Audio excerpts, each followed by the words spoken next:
Bon, Voilà. Maintenant qu'on se connaît tous. On va peut-être boire un coup du coup. une petite question pour mettre dans l'ambiance. Est-ce que le titre Les miens, tu peux. Le titre, est-ce qu'il vient au nom de tous les miens de Martin Gray? Enfin, les miens, c'est juste. Non, la comparaison est flatteuse, mais non, pas du tout. Non, c'est un titre. La genèse de ce titre, elle est très récente en réalité. Pendant très longtemps, le film, pendant l'écriture et pendant toute la post-production, il s'appelait Sans filtre. D'accord. Et quand j'ai présenté mon film à Cannes, il m'a dit j'aime beaucoup ton film, j'aime beaucoup moins le titre. Très beau. Et donc suite à ça, j'ai réfléchi à un titre qui est peu sûr. Vous savez, souvent on trouve des titres comme ça qui sont un peu des titres provisoires, notamment pour déposer le film pour les droits d'auteur, la SACD, pardon, voilà ça. On va trouver un titre provisoire et puis finalement très souvent ça devient un titre définitif. Et là du coup je me suis obligé à une réflexion et les miens, le titre est venu très naturellement parce que je suis surpris, je pense que j'ai mon affiche, non, c'est pas moi. Si vous regardez, si vous vous souvenez de l'affiche, il y a une photo de famille et il y a un personnage qui ne regarde pas l'objectif et qui se tourne vers eux. C'est en l'occurrence moi. Et du coup, je trouvais qu'il y avait une belle corrélation entre l'image et le titre. Les miens, je deviens le narrateur et je raconte ma famille. Une famille bien intégrée. À vous de juger. Non, dans ces temps un peu difficiles pour l'immigration, Ouais, mais ou les personnes issues de l'immigration. vous abordez un thème que moi je ne m'intéresse pas, parce que il ne s'agit pas de ça du tout. Mais Non, on mais peut faire le rapprochement. je comprends, votre question est tout à fait légitime. Mais moi je raconte une famille dans tout ce qu'elle possède d'humanité, dans sa personnalité, dans ce qu'elle traverse. C'est-à-dire elle est confrontée à un accident, ça peut être la maladie. Et puis au sein de cette famille, on a un directeur financier, on a un chauffeur de taxi et on a une vedette de la télé. C'est ça. Moi, je n'évoque pas le mot intégration, immigration. Je raconte cette famille qui est en France depuis une cinquantaine d'années maintenant. Donc, c'est pas le thème de mon film. Et surtout, c'est aussi involontairement, parce que c'est pas quelque chose de réfléchi de ma part. J'ai même pas cherché à éviter les écueils ou même les stéréotypes souvent qui définissent les familles d'origine nord-africaine. Moi, j'ai raconté ce film avec mes yeux. Et mes yeux sont de fait très factuels. Et donc ce thème-là que vous évoquez n'est pas venu à l'esprit parce que ce n'était pas, à ce moment-là en tout cas, l'objet de Non, mais je comprends. ma réflexion. Ah ouais. Alors moi, c'est justement ce qui m'a beaucoup frappé dès le départ dans le film, c'est qu'il n'y avait aucune indication, aucun focus sur l'intégration. Et en sortant, je me suis dit, mais ça aurait pu être l'histoire de n'importe quelle famille, unie et vraiment dépendante les uns des autres. Bon, peut-être maintenant ce sera un peu méditerranéenne, c'est sûr, parce qu'on se reconnaît tous, enfin, en tout cas les Méditerranéens. Mais justement, c'était très universel, comme vous dites. Mais moi, je pose une question. Pourquoi les Méditerranéens, dont je fais partie, pensent qu'on s'aime plus que les autres dans nos familles? Parce que j'entends souvent ça, souvent je présente le film dans le télé. Oui, c'est vrai que chez nous, les Méditerranéens. Et en fait, mais alors quoi, chez les Scandinaves, ils sont. C'est plus froid. C'est plus froid. Les Méditerranéens, ils sont plus. Enfin, moi, ce qui m'a frappé, c'est notamment par le personnage de la sœur. Ouais. Hein, parce que je suis sœur, j'ai 4 frères. Et son sentiment de devoir un peu relier la famille, c'est plus scotché.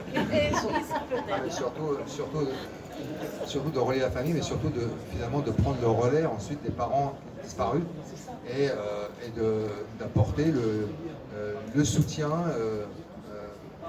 l'attention qui était jadis apportée par les parents et surtout par la mère. C'est vrai que la sœur prend le relais sous une forme même de sacrifice. Il y a ce sens du sacrifice qui me bouleverse, et c'est ce que j'ai voulu raconter à travers cette sœur, qui est complètement calquée sur la mienne. Encore une fois, quand je disais j'ai filmé avec mes yeux, c'est même une écriture quasi simultanée avec les événements tels qu'ils se sont produits. Donc oui, j'entends ce que vous dites, et je le partage au fond, mais je vous dis toujours, ils ne s'aiment pas moins ailleurs, quoi. différemment peut-être, mais pas moins. C'est de loin votre film le plus autobiographique. Pourquoi avoir voulu, là, à ce moment-là de votre vie, témoigner et parler de votre famille ce que vous, d'une manière très réussie, mais... Parce que je vieillis, madame. Oui, oui, oui. Bah oui. C'est la réponse que j'attendais, mais... Donc, non, mais il y a deux choses. Plus sérieusement, évidemment, quand on passe la barre des 50 ans, on commence à se rendre compte que le temps qui nous reste est plus court que le temps qu'on a vécu. Donc ça amène à une réflexion sur soi-même, sur ce qu'on a parcouru, et c'est ce qui nous reste à parcourir. Aidé en cela, en plus, par cette période qu'on a tous vécue, le confinement. Donc ça a accentué, si vous voulez, le travail sur soi, évidemment. Je me suis regardé beaucoup, et en me regardant, je me suis rendu compte aussi, j'ai réalisé que peut-être que ma famille était digne d'être racontée. Ça, c'est ce que j'ai réalisé pendant ce confinement. Et j'ai attendu d'avoir un prétexte. Le prétexte, c'est l'accident. L'accident, finalement, c'est aussi la façon de raconter ces 50 dernières années, c'est cette France dans laquelle j'ai grandi, dans laquelle j'ai vécu, cette famille qui m'a porté, qui a toujours eu un regard bienveillant sur moi. Et il y a une sorte évidemment d'album photo ou d'hommage, appelez ça comme vous voulez, qui me semblait nécessaire à ce moment-là de ma vie. C'est une période charnière. J'approche bientôt des 60 ans. Et forcément, je suis encore pas mal. Hein. Pas mal du tout. Et forcément, on réfléchit à nos lacunes, à nos propres lacunes, sur le fait que j'ai eu beaucoup de mal à formuler beaucoup de choses, sur le fait que je me suis beaucoup consacré à mon métier et un peu moins à ma famille. Toutes ces choses-là. Et j'ai cette chance-là de pouvoir l'exprimer à travers une fiction. Ça aurait pu être la littérature, ça aurait pu être même le dessin, je n'en sais rien, ou ça aurait pu être tout simplement des mots. Il y a des gens qui ont cette faculté-là de se livrer, de se mettre à nu devant ta main. Pour moi, c'est un peu plus compliqué, je le fais à travers, ce film. Merci. Merci à vous. Alors moi, j'ai pas pensé que c'était particulièrement méditerranéen, parce que je pense que dans beaucoup de pays, il y a effectivement des gens qui ont plus d'effusion que d'autres, ça dépend des personnes, des familles, etc. Mais ce qui m'a vraiment frappé, c'est la connivence qu'il y avait entre vous deux, entre les deux frères, qui est absolument remarquable. Alors, moi, j'ai été bluffée. Très franchement, je ne m'attendais pas à cette... et je ne parle pas de la scène finale, qui évidemment, là, c'est l'apothéose, mais durant tout le film, parce qu'au départ, la famille est finalement un petit peu éparpillée. Il y a la sœur qui fait le joint, qui est un peu de ciment, mais sinon, chacun est dans son métier, dans sa vie, etc. Et là, d'un seul coup, petit à petit, à cause de cet accident, en raison, grâce, je crois, de cet accident, il y a justement cette connivence mais extrêmement forte. Et là, c'est l'enfance qui revient. Pour ma part, en tout cas, je vais le dire, simplement, j'ai profité de cette opportunité pour mettre à profit, quelque part, la complicité, non seulement tacite, mais le parcours de vie en commun qu'on a, Rochdy et moi. Sachant qu'il existe, que la caméra est d'une froide objectivité, qu'elle va l'imprimer, et que cette chose-là existe entre nous, il ne fallait surtout pas la jouer, simplement servir la partition qui raconte ça, et qui raconte l'histoire de deux frères, et que cette complicité moléculaire, ce qu'on veut, si elle est légitime, elle ressortira, quoi, c'est ce qui s'est passé. Mais pour ma part, le plaisir se prolonge même après. Il existait avant, de pouvoir, ça c'est la magie de mon métier, de notre métier finalement. Et parce qu'on sort du réalisme, et d'ailleurs on n'est plus dans le réalisme, souvent en ce qui me concerne du moins. Et ces opportunités-là, ces fenêtres-là, quand on peut s'épanouir dedans, c'est super. Voilà. C'est incroyable. Ouais, parce que il y a une amitié que je qualifierais de fraternelle qui dure depuis 3 décennies entre Samy et moi. Il se trouve en plus qu'il y a beaucoup de similitudes dans la personnalité, j'entends, entre lui et mon jeune frère, que Samy connaît parce qu'on est très proches. Donc quand j'écris, c'est la seule personne, d'ailleurs c'est le seul acteur pour lequel j'écris. La famille ensuite, le casting en tout cas se constitue scénario terminé. Mais la personne pour laquelle j'écris le personnage de Moussa, c'est Samy et personne d'autre. Et heureusement qu'il accepte, parce que c'est pas le même film et je ne sais même pas si le film peut exister sans lui. quand on cherche des acteurs aguerris, expérimentés, pour lesquels j'ai une profonde admiration, qui ont entre 50 et 60 ans, le paysage est assez pauvre, et pour cause. Mais bon, fort heureusement, il accepte. Et ce qui est formidable, c'est qu'avec Samy, on a fait beaucoup de films ensemble, devant la caméra ensemble. Parfois, il a travaillé pour moi sur Marmacué, par exemple. Il y a une connivence naturelle, c'est-à-dire qu'elle n'est pas, on ne la prépare pas vraiment. Il y a quelque chose de très spontané, de très instinctif entre Samy et moi. Et c'est quelque chose qui m'émeut parce que c'est quelque chose qui est tout à fait naturel et qu'on n'a jamais, on en discute très peu. Hein. On l'évoque très peu. C'est comme quelque chose de. Spontané. Pardon? Oui, de spontané et d'instinctif surtout, et de très organique. Oui, c'est ce que je disais.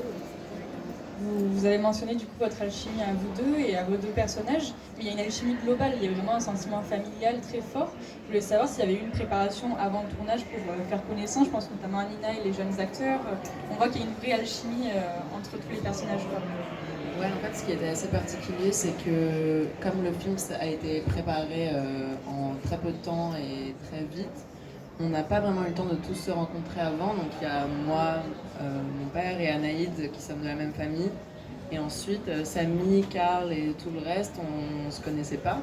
Et en fait, ça s'est fait hyper naturellement dès le premier jour qui commence par une scène de déjeuner qui dure en fait toute la journée sur le tournage et qui a été très naturelle et presque peu préparée parce que peu besoin d'annoncer les moments où ça tourne, les moments où ça coupe et en fait ça a duré 5 ou 6 heures de rencontre avec des moments importants évidemment à filmer mais je crois que c'est à ce moment-là qu'on a préparé tout le long du tournage.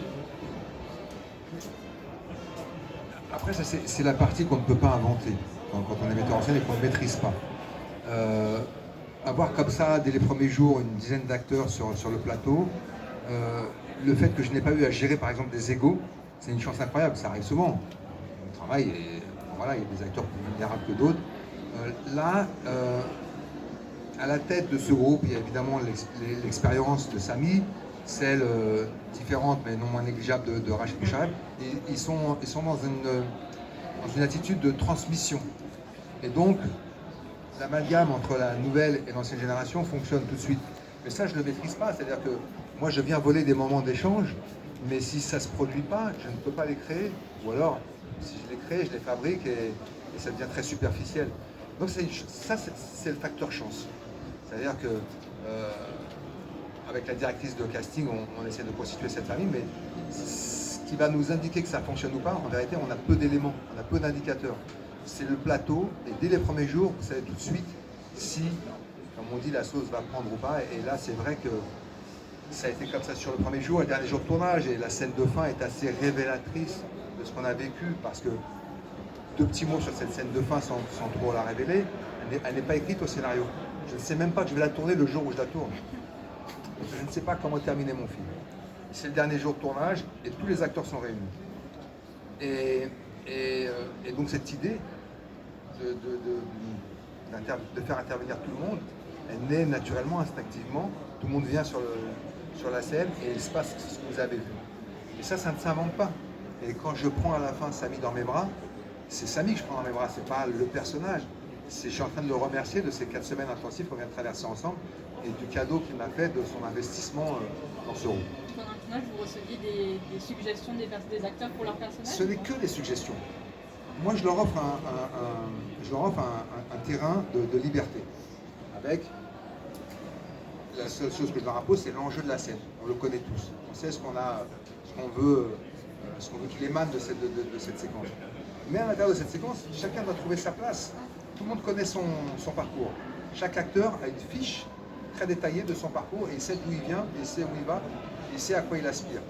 Donc fort de ça, ça vous donne une liberté dans l'improvisation. Il y a du texte, mais ce qui m'intéresse, c'est le texte qui se produit avant le texte et celui qui se produit surtout après. Et on laisse vivre tout ça. Il y a 2 caméras constamment dans toutes les séquences et il n'y a pas de off. Tout le monde est dans le champ. Il n'y a pas de... On ne dit pas, bon, bah là, c'est bon, donne juste ton regard. Tout le monde est dans le champ et les cadreurs sont autant metteurs en scène que moi. Ils doivent prendre des initiatives. doivent prendre l'initiative de se resserrer, de faire un panneau, d'aller chercher un regard. Et ça, c'est formidable parce qu'ensuite vous fabriquez une matière que vous ignorez en réalité. Les plans durent 15, 20 minutes parfois. Je ne m'arrête pas 20 minutes pour revoir ce que j'ai fait. Je pars juste à la script, je dis est-ce qu'il y a des choses qui t'a manqué? Et là on retravaille dessus. Je découvre tout ensuite sur la table de montage. Et j'ai un film, bout à bout, utilisable de 4 heures à la fin. J'en tire la quintessence, enfin, ma quintessence. 1h30, c'est la quintessence de ces 4 heures de film. Mais c'est la première fois que je travaille comme ça, évidemment très épaulé et accompagné par Maïwenn et dans l'écriture et dans cette façon de faire. C'est elle qui l'a initié, c'est elle qui l'a soufflé. Mais c'est passionnant, c'est très enrichissant et c'est une exploration comme ça dans l'infini parce qu'on ne sait pas ce qui peut se produire, on ne sait pas ce qui va être proposé et à chaque fois il n'y a pas d'erreur si vous voulez. Toutes les propositions sont bonnes, on verra si on les exploitera ou pas, mais tout est bienvenu. Justement, moi je voulais revenir sur l'écriture, donc c'est votre histoire, c'est ce que vous aviez envie de raconter. Et j'ai vu que vous aviez coécrit le scénario avec Maïwenn. Donc je voulais savoir comment s'est passée cette écriture à 4 mains et qu'est-ce que ça a apporté et à vous et au film. Pour vous raconter un peu comment je me suis retrouvé avec Maïwenn, c'est-à-dire que quand je raconte cette histoire à mon producteur, il me dit tu devrais aller voir un film qui est en post-production là dans le bureau. Parce qu'on l'a écrit très vite et on l'a tourné très vite. On l'a écrit en 4 semaines, tourné en 4 semaines. Je suis allé voir ce film, c'était ADM. Et suite à ça, j'ai appelé Maïwenn pour savoir comment elle avait pu aussi rapidement écrire et réaliser ce film. Et puis, fort de ces explications, très vite on en est arrivé à cet accord de le faire ensemble. Elle a dit si tu veux, je t'accompagne. C'est peut-être moi qui l'ai demandé d'ailleurs, je me souviens plus, enfin bon, en tout cas. Et ce qu'elle a apporté, c'est évidemment cette écriture charnelle. C'est une femme, c'est une réalisatrice qui n'est pas ne théorise pas. J'ai toujours travaillé en binôme, je ne sais pas écrire seul. Mais j'ai toujours travaillé avec des scénaristes que je qualifierais d'intellectuels, dans le bon sens du terme. Et là, j'avais quelqu'un qui était un peu comme moi, qui est quelqu'un qui s'est fait toute seule et qui n'a pas abîmé ses culottes, ses jupes culottes sur les bancs d'école. On a quitté l'école très tôt, elle et moi. Donc on est des instinctifs, on est des autodidactes et j'avais besoin de ça pour raconter cette histoire qui m'est très personnelle. Je savais ce que je voulais raconter, je voyais à peu près comment je voulais y accéder, mais elle m'a donné les codes, les clés pour y aller de façon plus fluide et surtout de prendre cette décision-là, d'avoir une vraie mise à nu et de mettre en scène des modèles qui me sont proches et chers. Elle l'avait déjà fait dans ses films précédents. Il y avait un détail qui nous distinguait selon, quand même qui a son importance, c'est que ces films sont souvent des règlements de compte avec sa famille. Et c'était toujours le signal d'alerte pour moi, c'est que je n'ai pas de compte à régler avec ma famille. C'est avant tout une déclaration d'amour que je voulais faire. Voilà, fort de cette information-là, on a avancé ensemble et elle m'a permis d'aller plus vite, de façon plus charnelle, plus instinctive et plus, comme je disais tout à l'heure, plus organique. C'est sa force à elle, elle sait le faire avec le talent qu'on lui connaît. Et pour ça, elle m'y a poussé et elle m'a beaucoup aidé. Question pour Samy, ça doit être jubilatoire de pouvoir dire des horreurs sur un plateau de tournage, non? Je l'oublie, mais c'est exactement ça. Ouais, c'est vrai. C'est vrai, j'oublie. Hein. Aujourd'hui, j'y ai pensé, on m'a posé la question, je me suis dit, mais c'était le pied, quoi. Parce que moi, déjà, dans ma vie, je ne le fais pas. Oui, voilà. J'imagine un peu tes œufs. Mais là, même en plus, sur un plateau, et en plus, il m'y a invité. Alors, c'est génial, quoi. J'avais envie de foutre des tartes à la crème à longueur de journée, dès qu'il y en a un qui la ramène. Du coup, on s'identifie à vous, c'est-à-dire on aurait envie de faire la même chose que vous. Mais oui, c'est la société nous en empêche. On peut s'accorder un jour off comme ça. Mais en plus, c'était la porte d'entrée du personnage. Et c'était super, effectivement.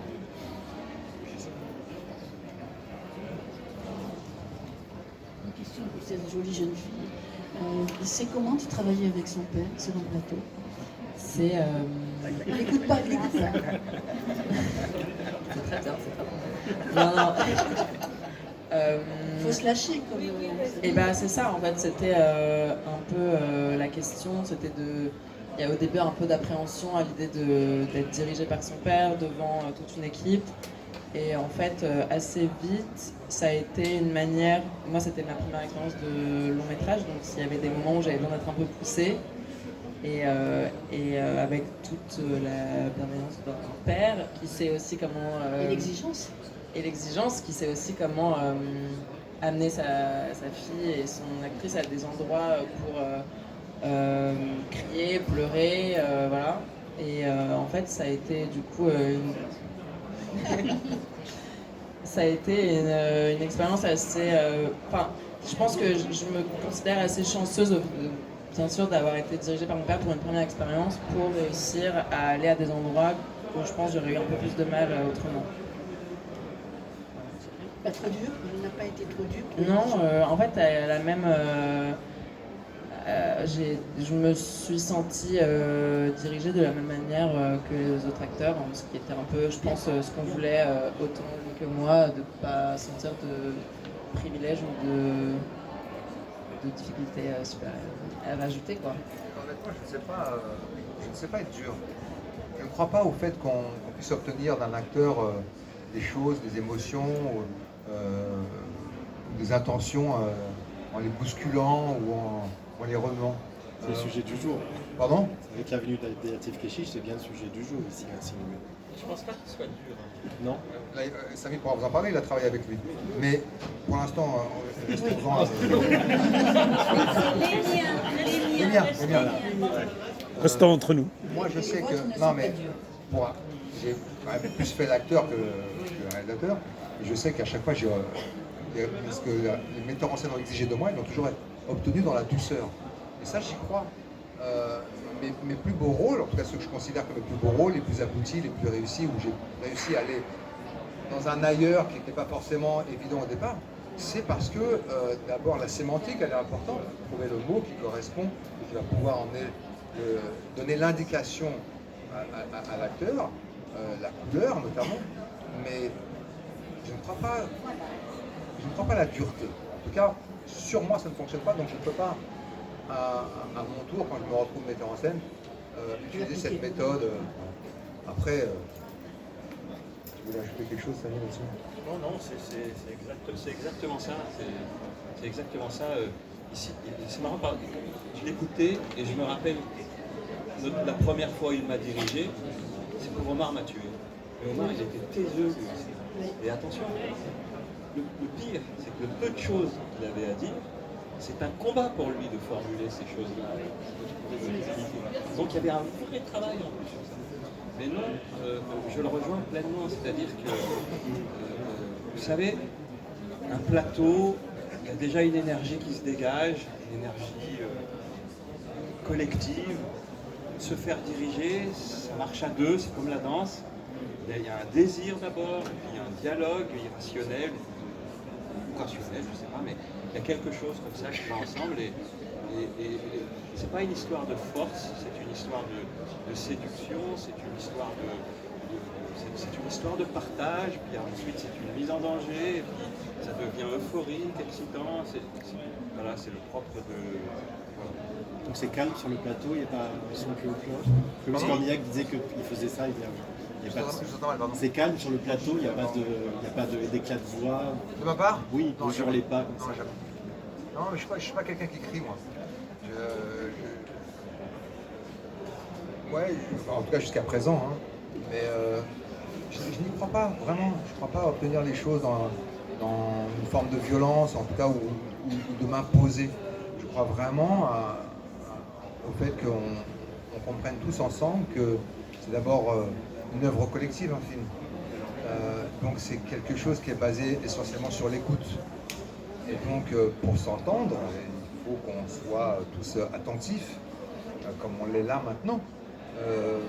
Mais l'écrit, c'est pas vraiment mon truc, vous savez, même quand on a tourné la scène un peu violente entre Samy et son fils qui se battent, et que je demandais à ma fille de crier, je demandais de crier encore plus fort.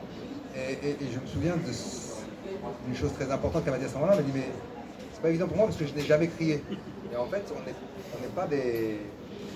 On a cette nature-là dans la famille où on n'est pas très...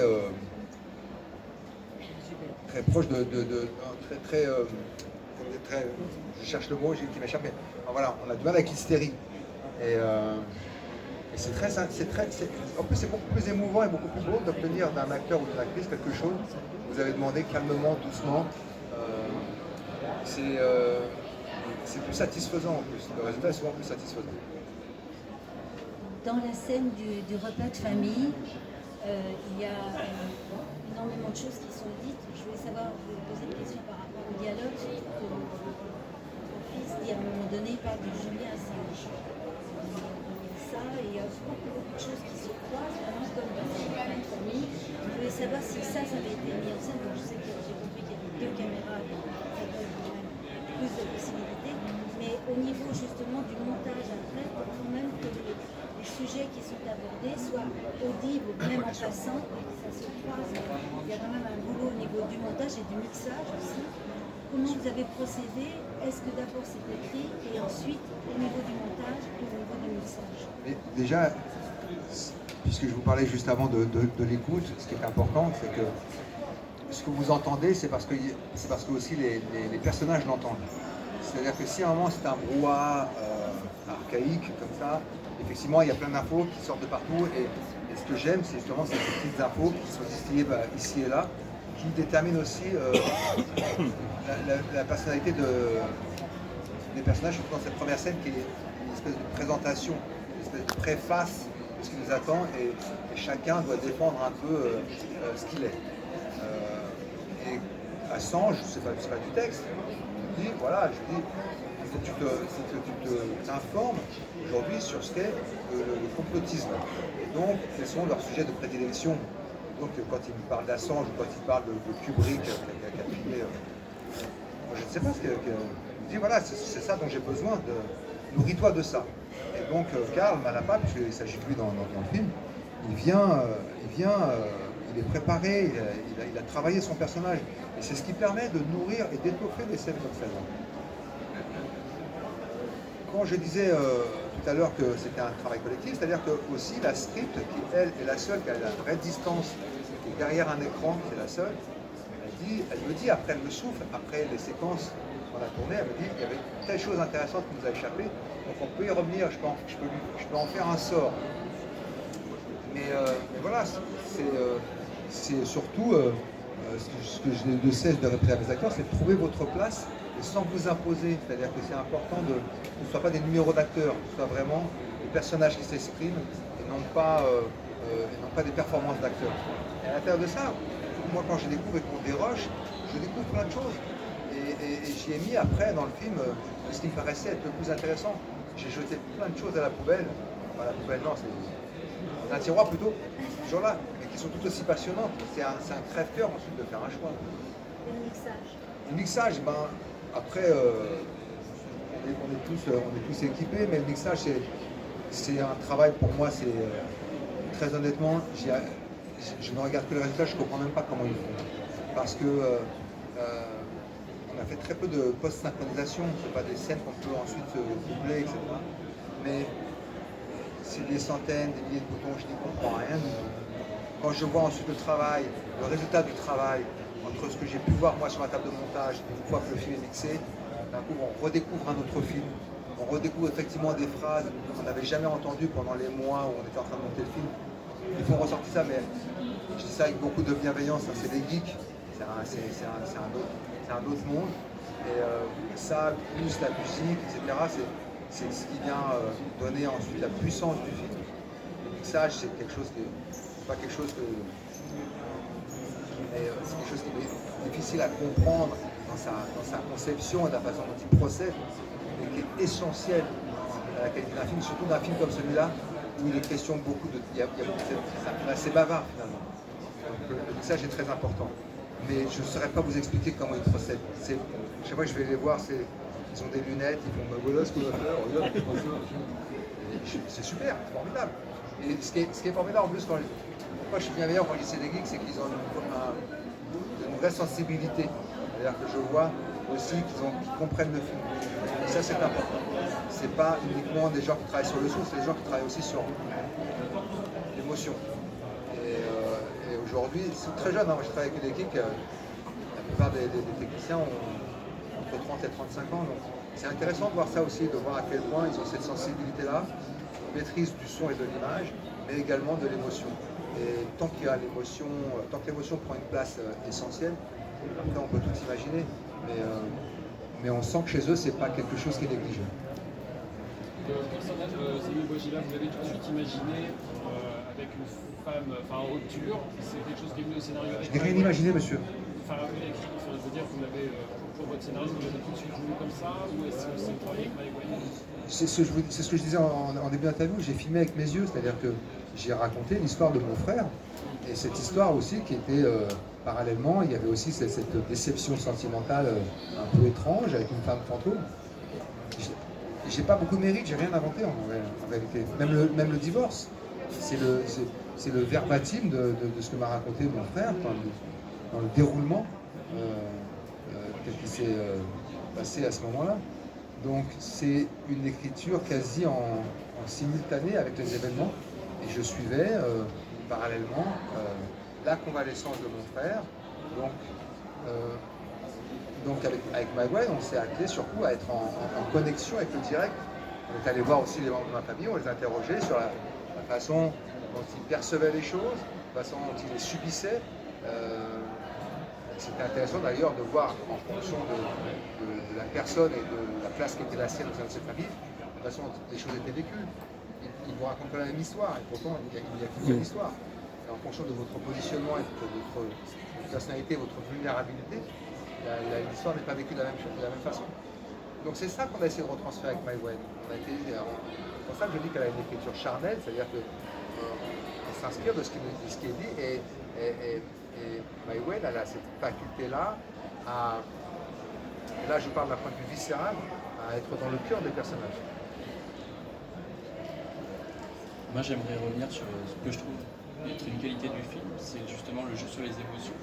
Parfois c'est très déroutant, parce qu'on a par exemple des moments qui sont drôles avec le personnage interprété par Karl, c'est ça, qui a un petit peu le rôle comique dans le film. Mais il y a des moments où on ne sait pas trop si on va rire, si on va pleurer, si on doit s'offusquer, notamment avec le personnage de Moussa. Parfois dans sa brutalité, lorsqu'il rejette cette famille suite à son accident, il y a des moments où on est un petit peu comme ça sur la chaise en se disant c'est violent, mais il y a parfois quelques scènes qui sont visibles de par la réaction que ça provoque. Dans la salle, par moment, on ne savait pas trop s'il fallait en rigoler ou pleurer. Moi j'ai trouvé ça très fort dans le film justement au début, l'accident arrive, on s'attend à un drame. Mais en fait, par la suite, dans le film, on passe par tout un tas d'émotions. J'ai trouvé ça très, très fort. C'est parce que c'est aussi ce qu'on a vécu. C'est-à-dire que mon frère avait un comportement à ce moment-là, tel que vous l'avez vu dans le film, nous-mêmes. On ne savait pas parfois si on devait en rire ou en pleurer. Quand il dit à sa fille, quand il fait tout ce laïus sur le Canada, l'absurdité d'aller faire des études de... Et ça en dit long aussi sur... et là, je situe mon film d'un point de vue sociétal sur notre rapport à la vérité. Parce que finalement, cet accident, ce traumatisme crânien, j'ai dit, c'est intéressant, le traumatisme crânien va le libérer finalement. Et c'est intéressant aussi de constater que cette liberté qu'il a n'est pas la nôtre. Et cet accident, c'est aussi ce que le distinguo qu'il faut faire avec la folie, c'est-à-dire qu'il livre des vérités qui sont les siennes, évidemment, mais qui sont des vérités rationnelles, qui ne sont pas farfelues ou absurdes, elles sont rationnelles. Et ça en dit long sur notre impossibilité, nous, personnes saines, sur notre rapport à communiquer, à dire les choses telles qu'on les pense. Et il y a ce qu'on appelle ce handicap, en médecine ils appellent ça le handicap invisible, qui lui permet d'exprimer tout ce qu'il ressent. Donc lequel de nous deux est le plus malade finalement? Est-ce que nous on n'est pas malade d'un point de vue sociétal? Et est-ce que lui d'un coup il n'a pas accès le temps de convalescence à cette liberté? Et c'est vrai qu'on ne sait pas comment réagir à ça et quelle réflexion on doit avoir là-dessus. Le rictus que ça provoque parfois, il est gênant, je suis d'accord avec vous, parce que j'y ai été confronté. Mais il est réel, parce que ça nous renvoie à notre propre attitude, à notre propre personnalité et sur notre façon de fonctionner. Et ça parle aussi beaucoup de la communication, de la communication aujourd'hui, à travers ce personnage effectivement complotiste, sur notre rapport à l'information également. Lui, voilà, la perception qu'il a de ça, ou grâce ou à cause de cet accident, lui permet d'avoir sa vérité, et elle est troublante, elle est déstabilisante parce qu'elle est vraie. Après, on peut philosopher autour de ça, mais c'est un sujet intéressant, c'est un thème intéressant sur lequel on peut après débattre, mais c'est une expérience malgré tout. Je dis ça facilement aujourd'hui parce que mon frère est totalement guéri, mais ça a été une expérience enrichissante pour nous tous. Justement, moi, je voulais savoir si on pouvait savoir comment avait réagi, comment réagissait votre frère au travail que vous avez fait là. Ah, je peux dire une anecdote? Alors, quand le film était fini, ou qu'il estimait bon de nous le montrer, en tout cas, je dis mi-juin, nous a demandé à sa famille et à certains de ceux qui étaient dans le film de venir voir. Donc, il y a eu la projection. Je me rappelle être rentré chez moi après et j'ai eu un message de Mustapha, son frère, que j'ai loupé. Son frère, Mustapha, Rochdi vous le racontera mieux que moi, mais avait commencé à écrire déjà sur sa vie, enfin sur l'exode de ses parents et en fait sur la vie des Zem, on va dire. Il a écrit un livre qui sort là, c'est etc. Bon, bref. Mais à cette projection-là, il y avait ses éditeurs ou son éditeur, je ne sais pas, qui ont assisté à la preuve.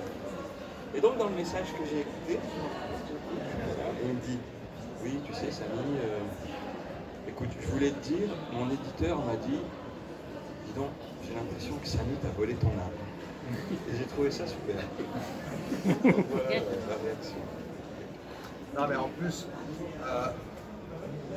il est rentré dans un tunnel dont il n'a pas réussi à s'extirper, et c'était un voyage dans un cauchemardesque qui a duré 2 ans. Oui, 2 ans, entre l'accident et le moment où je dirais qu'il a retrouvé toutes ses capacités neurologiques, cérébrales, cognitives et autres. Ça a duré à peu près 2 ans. Il aurait pu ne jamais les retrouver. On n'a pas de règle là-dessus dès qu'il s'agit du cerveau. Ce que vous disait le neurologue, voilà, c'est vous et votre chance. Il a tout perdu. Il a perdu son travail, il a perdu cette femme qu'il n'a jamais retrouvée, qu'il n'a jamais donné signe de vie surtout. Il a perdu ses enfants pendant très longtemps. Aujourd'hui, ils sont de nouveau à ses côtés. Mais ce film, pour lui, quand il l'a vu, ça a été... Le film a commencé à pleurer lui-même. Il a pleuré pendant tout le film et il m'a dit juste un mot, il m'a dit merci. Mais ça lui a permis, je crois, de tourner la page définitivement de cet épisode de sa vie. Il a définitivement changé aussi. Aujourd'hui, il a retrouvé un travail, directeur financier, il est de nouveau amoureux, ses enfants sont de nouveau à ses côtés, donc vous voyez, mais c'est une expérience de vie très forte, parce qu'en même temps, il n'a rien lâché, c'est-à-dire que la scène que je raconte dans le film où je viens le voir, et il a fait un gâteau. Je me souviens à ce moment-là, mon frère est totalement isolé de tous, de sa famille, de ses enfants, et je viens le voir et il m'a fait un gâteau. Et alors qu'il a perdu de façon irréversible l'odorat et le goût. Et c'est ce qui m'a bouleversé chez lui, c'est cette volonté, quand même, en apparence, d'être quelqu'un de bien et de sain. Il était toujours bien rasé, bien habillé, et c'était toujours très propre chez lui. Alors qu'il n'avait plus aucun espoir auquel s'accrocher. Il avait tout perdu. Et pour cela, j'ai eu une qualité d'une force incroyable. C'est très difficile de surmonter ça. Il est arrivé. Effectivement, il a écrit un livre. On peut faire 2 secondes de pub sur son livre. Il est sorti il y a 2-3 jours. Il s'appelle Les Pas Perdus. Il raconte ces gens que vous avez